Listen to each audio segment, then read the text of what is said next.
Hello, hello. Welcome into Spinning a Yarn's Tale, a fiber arts history and culture podcast brought to you by You and I Yarns in Chehalis, Washington. My name is Blair. My name's Denise. And welcome in. I feel like you've been practicing that intro. That sounded really good. Oh, thank you. I have not been practicing. I'm just very good at it. You're very professional. I'm basically a professional podcaster now.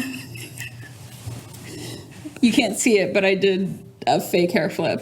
Oh, perfect. For the listeners at home, she did a hair flick. Woo! Let's start with, how are you doing and what are you knitting? Well, I am knitting on my Bonnie cardigan. I finished the body and I've started the sleeves. The sleeves are in a contrasting color. The ribbing at the bottom of the body is also in a contrasting color. And I'm going to do the button band in a contrasting color because I ran out of yellow. Gotta do something. I like yellow though. Me too. And I want to finish this. Yeah, it looks good. Thanks. Yeah, I think it's going to be a nice one. I think so too. I'm pretty excited. But don't tell my boyfriend that I'm this far along because he's really mad that I still haven't finished his fisherman cable sweater. But I also just hate cables. It's been 2 years. Okay, well, this one has been 2 years too, right? Yeah. Yeah, it has. It's allowed. It's allowed. It's allowed. I'm just clearing out some UFOs. Yeah. This is a year of finishing, people. Yeah. Yeah. Yeah, definitely. Good. That's what's happening. Oh. How about you? What are you working on? I am working on my Bonnie cardigan. Oh my God, we're twins! And my husband asked me to knit him some socks, which I've never done. And he was expecting them to be done last week, even though I started 3 days before the deadline that he had set. So that didn't happen. Well, I feel like knitting's not about deadlines. It's not about deadlines. Well, unless you're a test knitter, but like, you're not testing those socks. I'm not, yeah. I'm just, maybe next year. Maybe next year. You'll get them by next year, honey. Yeah, exactly. Yeah, so mostly the Bonnie cardigan, just like you. But I'm not as far as you are, so. Well, I do have 2 years on you. Experience. That 2 years of slow knitting. Yeah, I'm working on the raglan still, but it's coming slowly but surely. It is. I believe it. I feel that that's part of knitting too, is slowly but surely. Unless you're like the fastest knitter, like those ladies in Dent. Oh my goodness. Yeah. That we talked about. Well, they would get whipped otherwise. So. Oh, yeah, that's true. We are not under duress while we're knitting. Knitting is for relaxing, people. But anyway, let's get back to what are we talking about this week?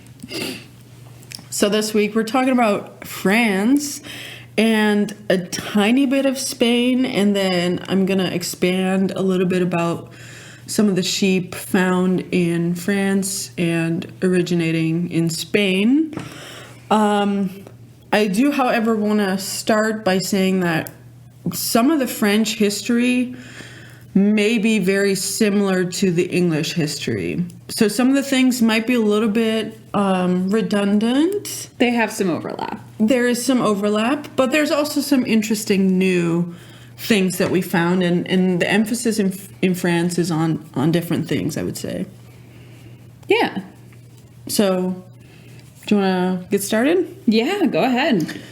All right, so in France in the 14th century, let's start there, commercial and artistry knitting was an active thing in most cities in France. So that's pretty early already, like the 14th century.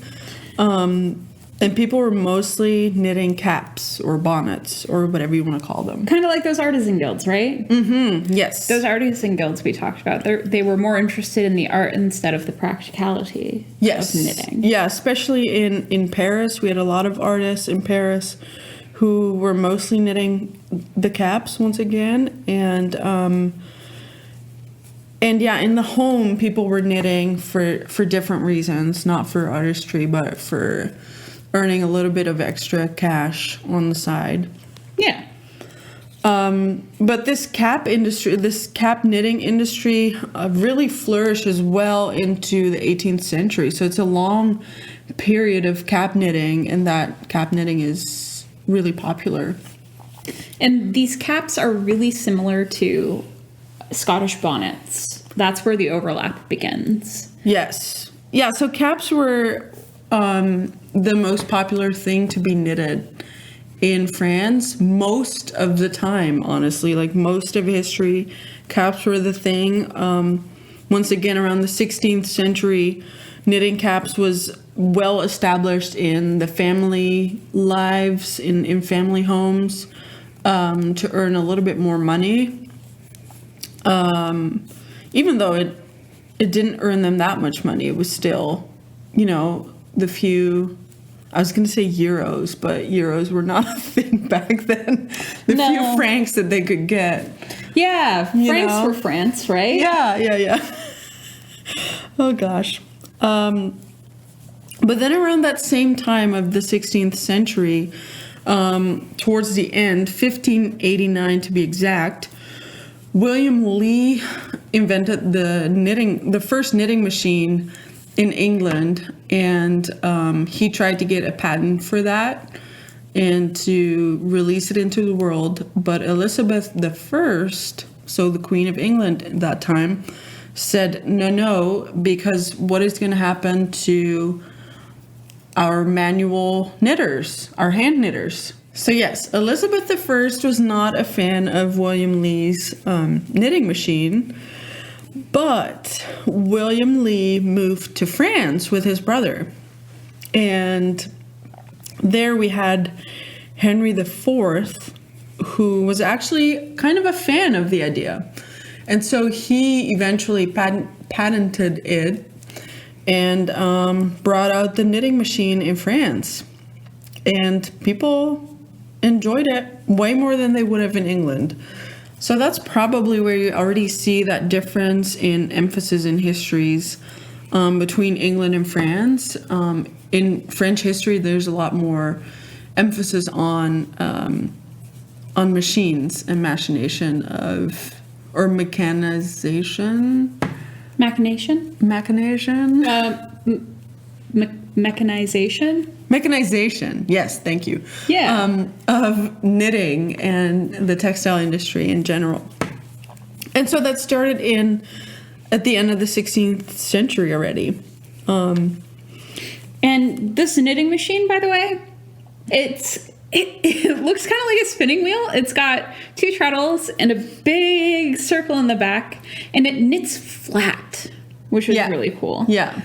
We'll put a picture of that in the show notes for you guys to look at, but it's kind of a really cool little machine. Yeah, it looks like a loom.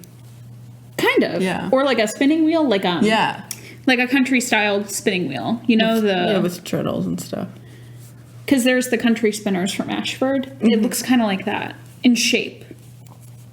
Yeah, I don't know how people think of these inventions. They're crazy. And how a queen can say no. Like, isn't this so genius it needs to be celebrated? I can kind of see where she's coming from. With the introduction of machinery, at that time, thousands of people in England were knitting for money. Mm-hmm. And that's thousands of people who would then be without an income if one machine could do the work of 20 people. Yeah. So it was, I think, more she was thinking of the welfare of her people rather than how fast they can spit out a pair of socks. She wasn't ready. She wasn't ready. That's it. All right, we'll move on to mid-18th century. and we are in Troyes, which is a city in France. I believe we would say it as Troy. Yeah, if you want to be an American, you say it Troy. I say Troy. So in this city, I'm not going to name it, in 1746, the first knitting frames arrived. And at the end of the 18th century, so a little bit later, cap making on these knitting frames was well established in the homes even. So people at home would use the knitting frame to knit caps. Oh, that's really cool. Yeah. Oh, another thing. This knitting machine that we mentioned is also called a knitting frame. So when we're looking at knitting frames, I believe that we're also talking about machines. Yeah, it's kind of interchangeable because I think knitting frames are knitting looms. Like what we know today as knitting looms with the pegs and then coming out the bottom type thing. Yeah. Also, the I-cord little thing, Yes, like yes, the little yes, yes. doll, is also coming from France. So now I'm suddenly wondering if that's related to these knitting frames, because that's basically what it is, a really tiny knitting frame. To make lots of I-cord. I-cord bind, or not I-cord bind off, I-cords. Anyway, back on track. We keep going all over the place, but that's, I think, the style of this podcast. Not very good at being linear, are we? It's not our strong suit, but we try. We try. We hope you enjoy it. But so at the end of the 18th century, because knitting machines were already well established, and again, with knitting machines, we don't mean electrically driven machines, but like the knitting loom, the knitting frame, etc. Because these were well established, hand knitting became something for the upper class, which is what we see happening in England as well. They even say that Marie Antoinette, Louis XVI's wife, is known to have knitted a lot as well. Which is interesting. And the fineness of the work of the lady also reflected her status. Oh, Yeah. because the finer yarns were considered a luxury, and therefore they were more expensive. So, Well, no, the finer I your think- yarn. Yeah, and I think also harder to, definitely that, but also harder to knit. Like a finer lace piece is harder to knit than a worsted weight stockinette thing. Don't come for my sweater.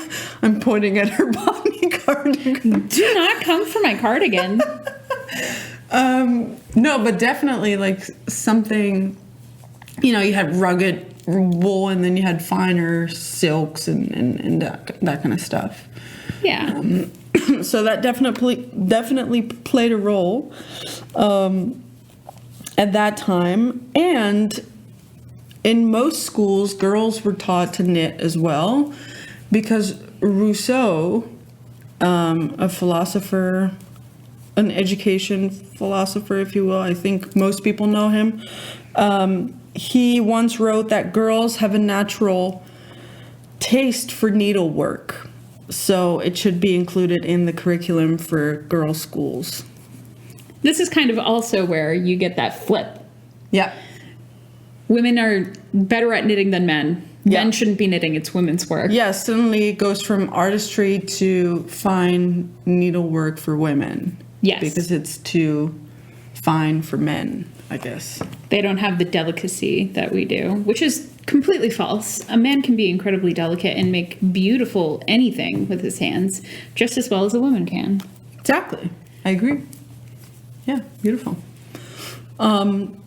So we enter into the 19th century, which is an interesting era because it's the Industrial Revolution. A lot of new machines are being invented left and right. One of the knitting machines that is highlighted in the knitting history is a machine invented by Crane. Don't know his first name. It looks like a loom, But there's the improvement on William Lee's knitting machine is that there's no chance of unraveling of the fabric, which apparently was a problem in William Lee's invention. Probably because it would drop stitches.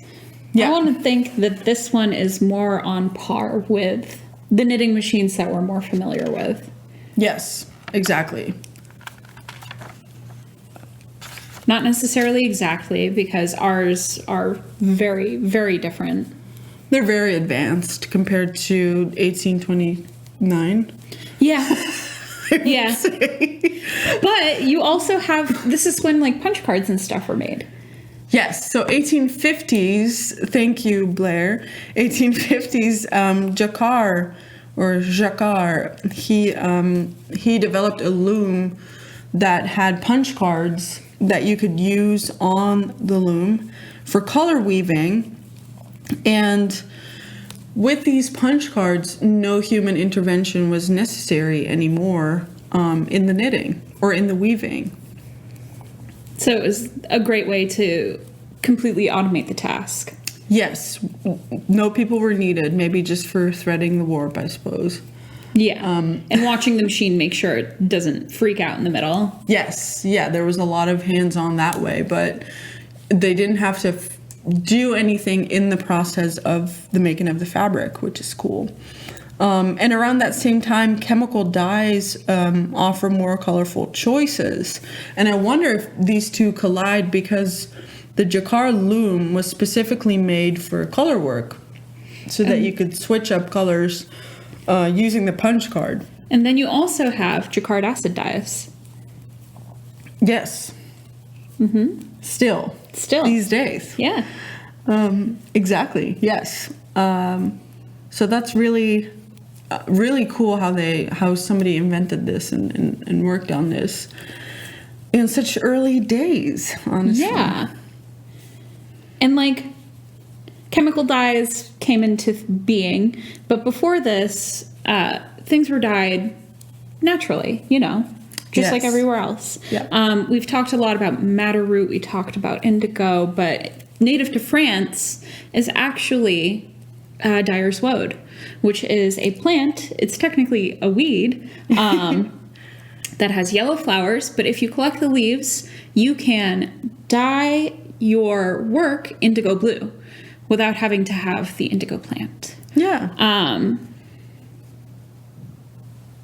The European source of pigment, indigo, is the leaves of woad, which was said by a biologist before more quote-unquote exotic means came into being, such as like Japanese indigo or Indian indigo or anything like that. Mm-hmm. So this was their version Of blue. of blue. Of indigo. And it could come in various shades depending on how much woad you add. Exactly, You yeah. could get a pastel blue, you could get a dark blue. I think if you mess up really bad, you can also get a pink. Oh, interesting. Yeah. Yeah. Well, and it depends on the fabric, too, if you're using like a cellulose base or a protein base. Yeah. Stuff like that. Oh, yeah. That's cool. Yeah, you can play with color that way. And it's really fun, Yeah. at least in my opinion. I always I'm like, one day I'm going to go out and I'm going to collect a woad, but then I forget about it, and then it's winter. And then I never get to collect woad.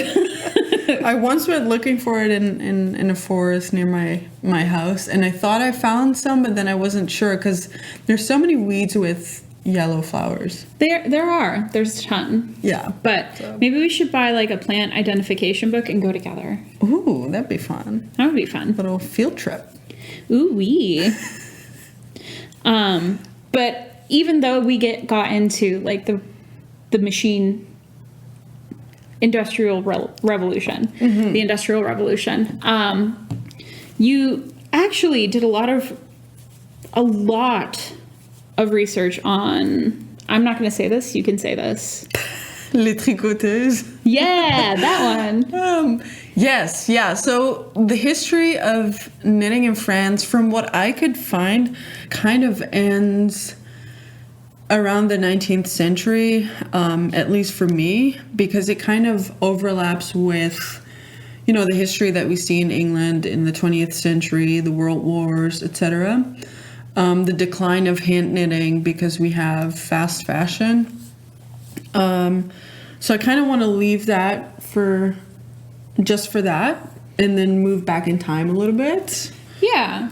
And before we do that, we say fast fashion. It's still fast fashion back then for them, because you're going from completely handmade items to something made on a machine, but it's not completely in line with fast fashion today. No, but like the fast fashion that started in the 80s maybe. Yeah, but I feel like it was a building thing from the introduction of machine knitting, all the way up to what we know today. So this is kind of like, we say fast fashion, but we want you to take that and think of it as its like baby form. Yes. Yeah. Critically think with us here. And I just want to say, on the record, fast fashion, not great. Not great. Yeah, maybe we should do an episode about that too. Yeah. Probably way too big of a topic, but would be cool right now to explore. Yes, definitely. But leaving fast fashion behind, I want to move back in time to the period of the French Revolution, so end of the 18th century, because something interesting happened. And if you Google or look up anything about knitting in France, you will find something about these women that I'm going to talk about. So, around the start of the French Revolution, food was scarce for families, for most anyone, but mostly the lower class families. And so French women had enough, marched all the way to Versailles, which I don't know if you've ever been to Paris and took the train to Versailles, but it's not just a silly little walk around the park. It's not like walking 15 minutes to the gas station. It's a little bit longer. So they were really fed up with the system and everything else, so they marched to Versailles to protest the food prices. Louis XVI was decently generous and actually responded to their demands, which there's one yay for Louis XVI. But from then on out, these women became public figures because they achieved something pretty significant for their families. And so they became important revolutionaries, public figures that were a symbol almost of the revolution in those days. And they would be very, I wouldn't call it aggressive, but they would openly discriminate against people who were not part of the revolution, if you will. And this started with just being part of political assemblies and, saying what was on their mind. But they also, out on the streets, they would actually sometimes intimidate people who were not part of the revolution. So the revolutionary government, a few years later, about 4 years later, was afraid that these women were getting too much power, and so concluded that they were not welcome anymore for any sort of political assembly. This, of course, did not make these women happy, and so what they would do, almost like a little revolution within the revolution, is hang out at Place de la Révolution, and they would watch the executions from non-revolutionaries or anti-revolutionary figures by the guillotine. So what is that French phrase you said before? What does that translate into in English? The revolution, what do you call it, place? Like a A square? Goodness. Yeah, the square. Like a town square? Yes, yes. So they would sit in this town square, this specific one, Yes. at the guillotines. Yeah, this was the place where people would be executed in this case, yes. So these were people who were not part of the French Revolution, people who maybe were rich or... Yes, higher class or part of the government or people like that. And eventually, Louis XVI and Marie Antoinette, of course, which we all know about. Yes. The king and queen of that time. Yeah, so they would sit in this square and watch executions. And you have Charles Dickens's novel, A Tale of Two Cities, which is also partially about the French Revolution. And there's a character in the book who knits the names of, I think, anti-revolutionaries into caps that she's knitting. This is sensationalism at its finest, I would say.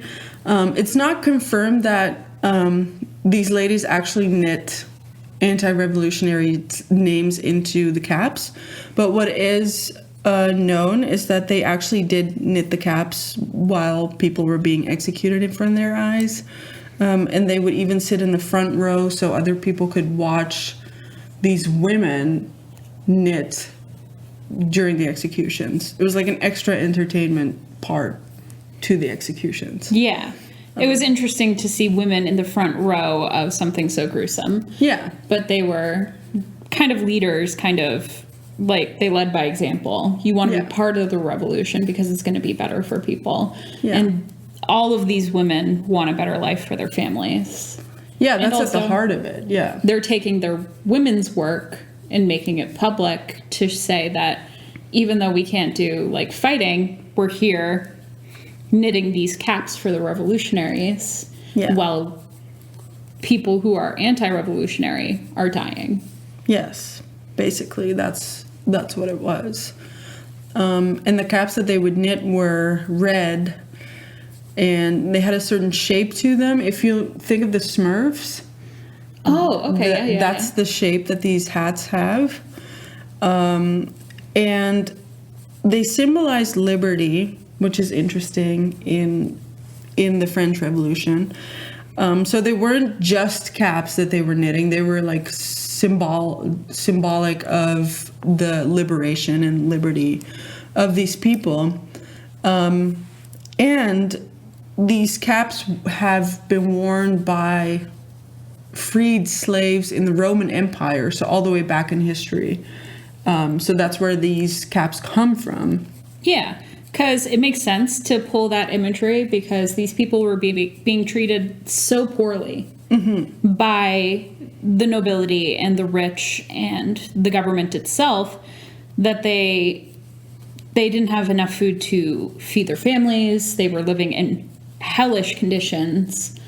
And so it was time for them to rise up. Yeah. Yeah.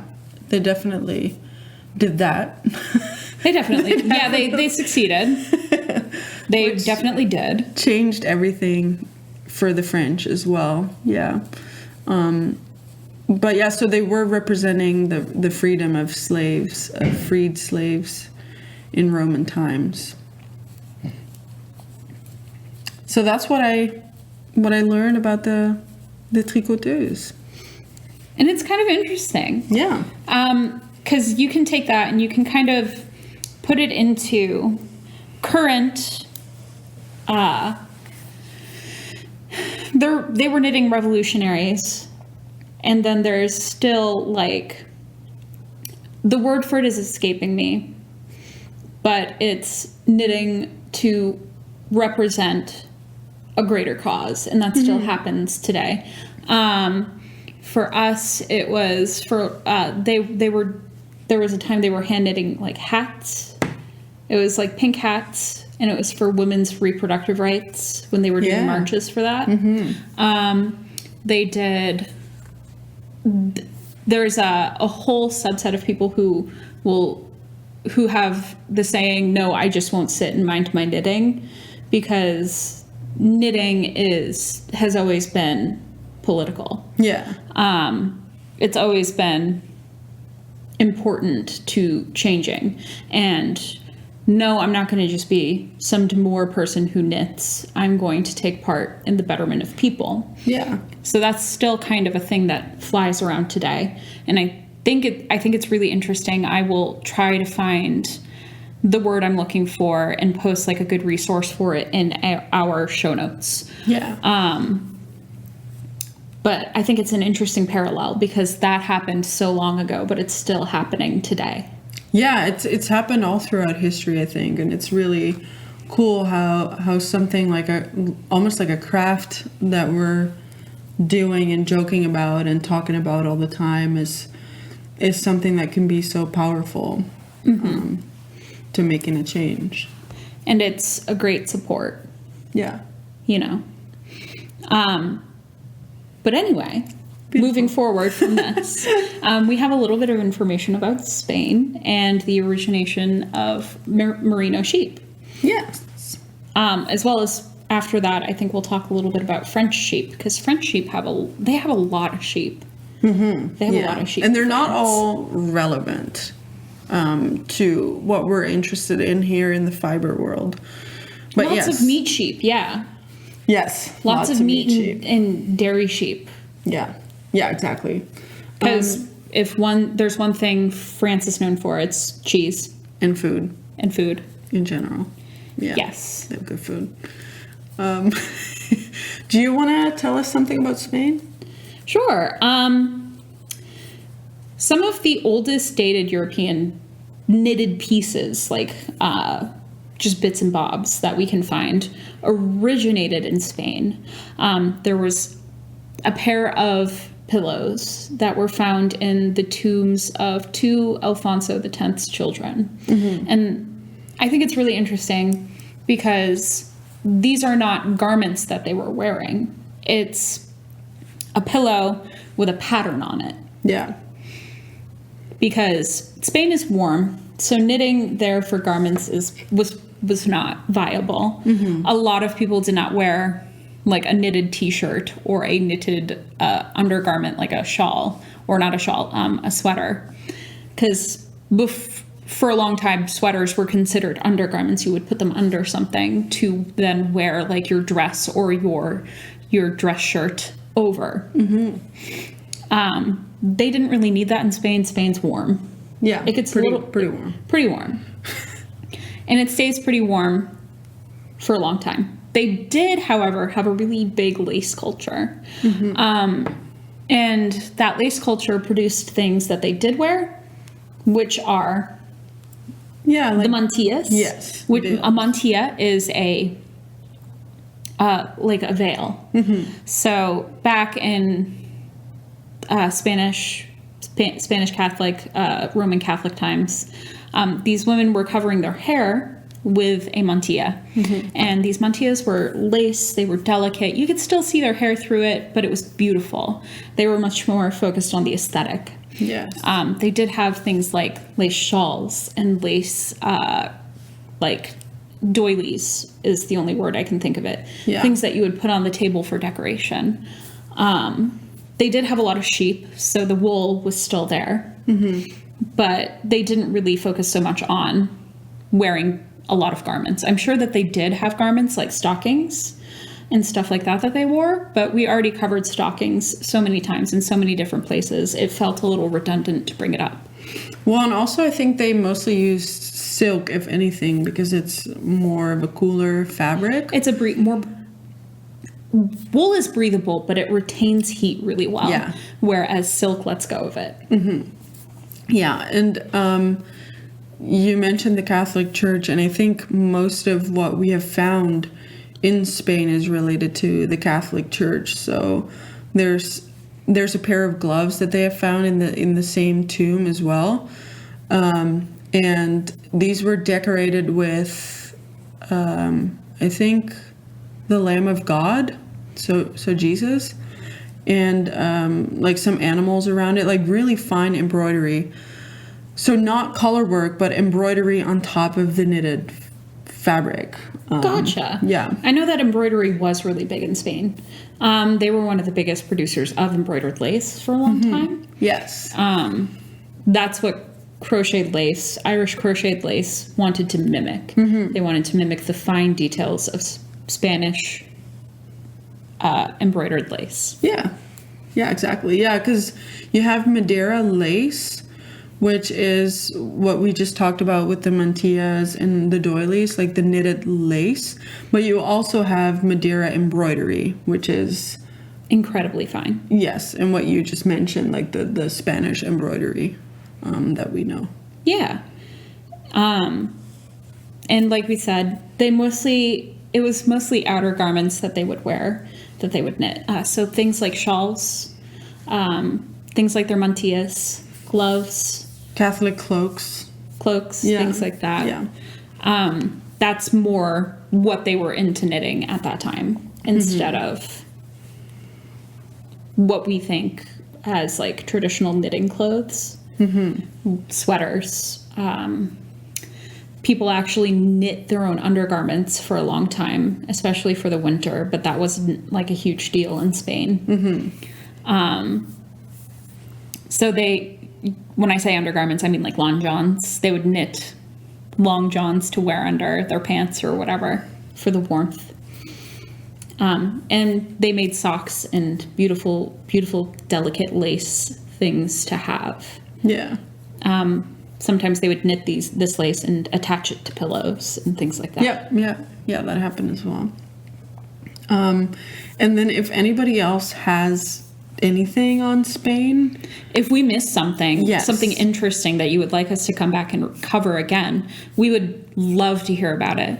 I looked through a couple college library resources, and I couldn't find much outside of mantillas. Yeah. So if we miss something, please let us know. We want to know. We want to know, and we will mention it in the next possible podcast. Exactly. Yeah.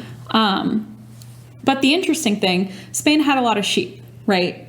And one of the biggest sheep we know today is the merino sheep, right? Yeah, it's kind of a general name these days. Yeah, it's in almost every yarn that you can pick up because it's soft. And you can pick up like literally any like big name brand yarn. So we're talking about a Plymouth or a Cascade Yarns or a like a Barocco, things like that. Most of the time they'll have a merino in there, a superwash merino specifically. So it's a really, really common modern day sheep, but where it started was actually in Spain. Yeah. Well, to be entirely true or fair, it started in Morocco. Ooh, so in Africa. Yeah, in North Africa. So Spain is really, really close to Morocco. It's like an 8-mile boat ride or something. So really, they're pretty close. And they've always been a gateway to Europe for Morocco, for Africa. So a lot of trade happened between Europe and North Africa through Morocco and Spain. And so what happened in the 20th to not 20th, the 12th to 13th century. Thank you very much. I was like the 1900s. That's really recent. Very early on, Spanish royalty began importing rams from the Beni Marines, and I hope I pronounced that correctly, which is a tribe in Morocco. And these rams from Morocco were crossed with the best sheep in Spain. And somehow this yielded the finest, best wool ever. Quote unquote. I think Yes. merino being the best wool is like kind of subjective. Well, in the 12th century, it might have been different. Yeah, it's true.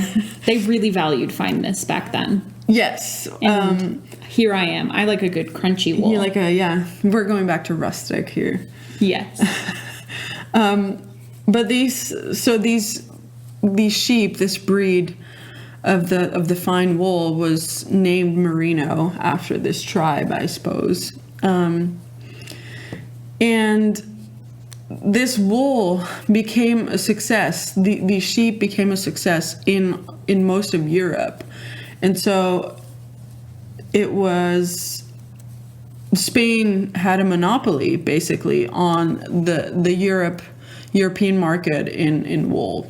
In fine wool, yeah. In fine wool, yeah, at that time. And so in the Middle Ages, it was actually prohibited in Spain to export any of the sheep because they wanted to keep that monopoly. Yes. Oh, they were playing Yeah. hardball. And we're talking prohibited as in the death penalty. Oh, they were playing hardball. Yes.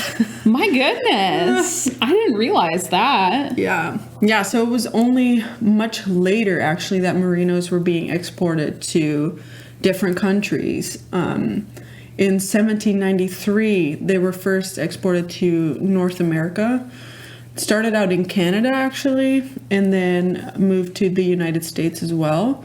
But this is where crossbreeding started, and this is why there's so many different merino varieties. Like the CVM.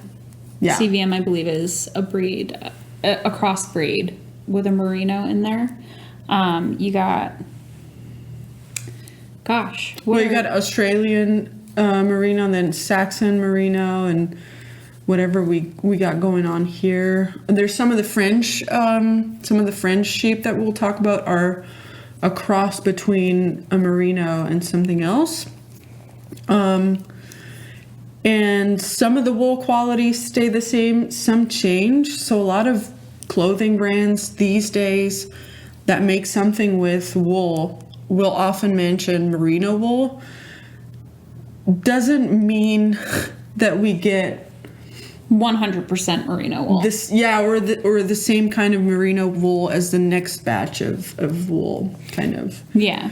Because they have a lot of places they can pull it from. They don't really necessarily have to specify to us, the consumers, if it's a Saxon merino or an Australian merino or a US grown merino. It's just a merino, unfortunately. Yeah, and consumers will eat it up because we love merino. We do, apparently.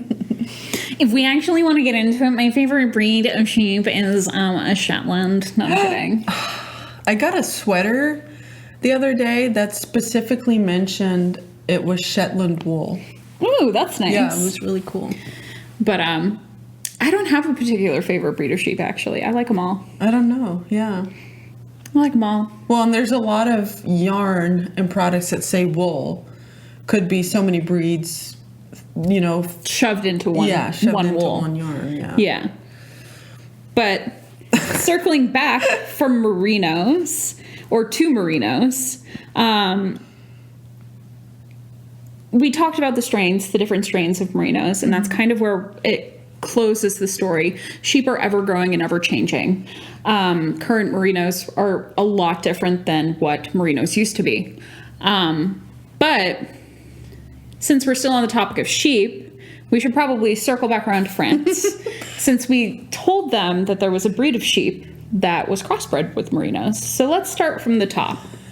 Yes. So highly recommend this book that we have here about sheep breeds. Oh, the Field Guide to Fleece. Thank you, Blair. Yeah. Because there's a lot of information on every single breed in this world, and they talk about what kind of fiber they give, but also the crossbreeds and like how they where they came from. It's a really great resource. It tells you how fine it is in microns. It tells you how long the average staple is. It tells you where they came from, what they were bred with, and how they got to be where they are. And it's a really, really wonderful resource to just have if you're a spinner. I myself am a spinner. Denise is a spinner. Yeah. I have the pocket version. She has the big version, which Big boy, yeah. Because there's two versions. There's the Pocket Field Guide to Fleece. It's not called that, but it's made by the same people, and it's about the size of like a postcard. And it has not every sheep breed, but some of the most popular ones to spin with. And that's the one I own because I was scared of buying the big boy. Now I'm envious. I wish I had the big boy. I was courageous enough. I dove into the deep end. Hey, if you fall down a fiber rabbit hole, it's a very soft landing, so... That's definitely true. Yeah. Okay, so in France, we have a few sheep. We're going to go over them pretty quick because most of them are mostly meat sheep. So let's start with Ouessant, which is a little island between Britain and France. If you zoom out far enough on the map, you don't even see it. These sheep are very tiny, just like the island, I guess. And they have 2 coats, so they're double coated. Kind of like if you need a good reference, like not a Shetland, an Icelandic, an Icelandic sheep. Yes, they're mostly being used for meat, even though they're so small. So there's not a lot of information on their fiber, and that's all I have to say about Ouessant sheep. And then Charolais, which I think is also a cow breed, is a meat breed in the sheep industry. And then there's Bleu de Maine. And again, it's a meat sheep, but they are a cross between a Leicester Longwool and a Wensleydale and a Choletais. Choletais, yeah. Choletais, who are now extinct, by the way. Choletais don't the exist. latter, yes, yeah. Don't exist anymore. They were bred in the late 1800s. They've got a really long staple length, very wavy crimp, not some tight curls. Because they come from like the Leicester Longwools, I'm imagining that their wool is more used for things like core spinning for rugs. Yeah, if anything, because what they mentioned for most of the meat sheep is that the shearing of the sheep is not a priority. Yeah. So the way they shear is not geared towards fiber enthusiasts, if you will. There's second cuts, there's stuff like that. Gotcha. Which for the Ouessant couldn't be useful because there's 2 coats anyway. But for some of the other breeds, it's kind of annoying for spinners. Yeah, which is why we have like all these sheep, but not everybody spins every sheep. Yeah. Because people who own them don't necessarily spin. They're more in it for like maybe the meat or the cheese. Yeah. Yeah, exactly. Now we're on the Rouge de l'Ouest. L'Ouest, yes. I'm getting better Nice. at French. Making my French ancestors proud. My grandpa would be smiling upon Jumping, me. yeah. Doing Jumping the up little and down. Yeah, clicking his heels together and going, yoo-hoo! But they've got similar breeding to the Bleu de Maine. But they're very different wool-wise. They have a very short staple. They're mostly used for meat, once again. But they are also known in Britain as the British Rouge. Yeah. And so they are French, so I'm not sure why they're called the British Rouge. It's Britain. Yeah. They I'm not going to say I'm not going to say anything more than that. I don't want to make anybody angry. We love Britain.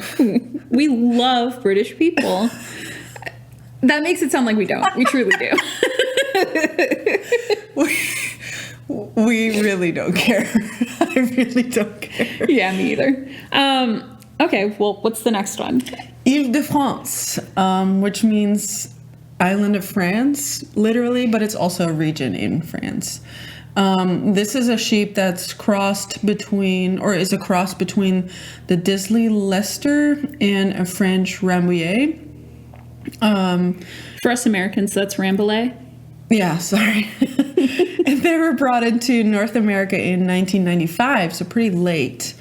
Again, they're mostly raised for their meat, but the wool still has a little bit of merino in it, and so it can be soft. And it's even pleasant to spin, they say. Ooh. Yeah. I have to get my hands on that somehow. And then you have the Rambouillet itself, which is Yay! Ooh, it's a really good sheep breed to spin. I love it. It's a fine wool, so it's, I believe, under 25 microns to spin, and it is really, really, really soft and bouncy and airy, and I'm a fan. A real big fan, actually. Nice. It's not my favorite sheep. Oh. We'll figure that out one day. Because I don't know either. But it's a really nice sheep to spin. I recommend it if people are looking to get like a really soft wool to learn spinning on. I like to recommend a Rambouillet. Yeah, instead of merino. Because merino can be a little sticky because it's so fine. Mm-hmm. Not sticky as in like it'll leave your fingers sticky, but when you're drafting, sometimes it's a little hard to draft. Yeah. So I like to recommend people a Rambouillet because it's still soft and it's a joy to spin. Nice. But anyway, the real history behind Rambouillet. Yeah, it's kind of interesting. Go for it. Okay. So in 1786, Louis XVI imported some merino sheep from Spain to his estate in Rambouillet, which is how the breed is called now. And so breeding these merino sheep turned into a different sheep that we know now as the Rambouillet. In 1840, they were first introduced in the United States, so actually pretty early on already. And like Blair already said, they're very soft. They're still not in the ultra fine category like the merinos, but they're definitely a very nice wool to work with. Yeah. And that's really kind of it. Those are some of the more recognizable and bigger sheep breeds from France. Yeah, so mostly meat sheep, and then we have some more popular fiber sheep that we see. So they are from France, but we also see them in the United States since the 1840s, which is, you know. I have a question. Yeah. Is Cheviot a French sheep? I didn't see them in the French category. In the book? Yeah. Huh, okay, never But mind. I know they're in the book. Yeah. So we should look that up maybe. Add it in the show notes or something as a little side note. Ooh, a little treat. FYI. FYI, guys. Cheviot. But okay. Yeah, that kind of wraps up what we wanted to talk about today. Yeah. We talked a little bit about sheep. I got to gush a little bit about spinning. We talked a little bit about France and the Revolution. I hope you enjoyed it. Yeah, I hope so too. Again, if we missed anything on like Spain or even France, feel free to add it, and we'll hopefully mention it in the next episode. Yeah, we'll research it and put some real thought into where we're going to stick it. Because I always think of things and I'm like, oh, this would make a great episode. Oh, Yeah. this would make a great episode. But if we genuinely miss something, please let us know. Because we'll find a place to put it in there. If you have any questions or concerns, feel free to email us at spinningyarnstale@gmail.com, all lowercase. Or reach out to us on our YouTube, or We are also very active on our Instagram. yes, On Monday every 2 weeks. we're gonna try to be better about that. We're trying to be better. We're not the greatest at social media, It'll come. but anyway, my name's Blair, My name's Denise. and this has been another episode of Spinning a Yarn's Tale, brought to you by UNI Yarns in Chehalis, Washington. We hope you enjoyed. See ya.